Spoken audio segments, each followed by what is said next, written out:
আমার হাতে যে শাকটা দেখতে পারতেছেন এটাকে বলা হয় ডেকি শাক।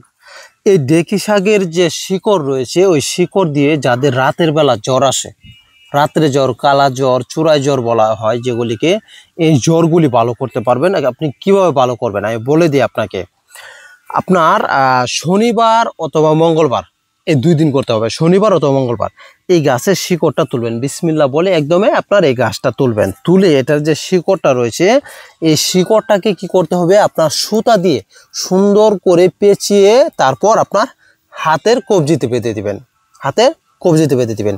অনেকের এলাকাতে দেখবেন আপনার আগের যে বয়স্ক মা বোন দাদা দাদিরা আছে তারা কি করে একটা গাছের শিকড় তুলে এনে আপনার চূড়ায় জ্বরের জন্য, রাতে জ্বরের জন্য হাতের মধ্যে বেঁধে দেয়। ঠিক আছে, আপনার খেতার সুতা দিয়ে বেঁধে দেয়। আপনি যদি খেতার সুতা পান তাহলে সবচাইতে ভালো, আর যদি খেতার সুতা না পান তাহলে আপনার সাধারণ সুতা দিয়ে বেঁধে দিবেন।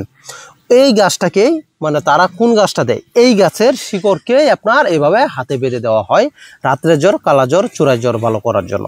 অবশ্যই ফ্রেন্ডস এটা এইভাবে ইউজ করবেন, ইনশাআল্লাহ চলে যাবে। অবশ্যই ফ্রেন্ডস যদি ভিডিওটি ভালো লেগে থাকে তাহলে অবশ্যই প্লিজ একটু ভিডিওটা একটু শেয়ার করে দিবেন। আর এ ধরনের নিত্য নতুন ভিডিও পেতে অবশ্যই পেজটি ফলো দিয়ে রাখুন।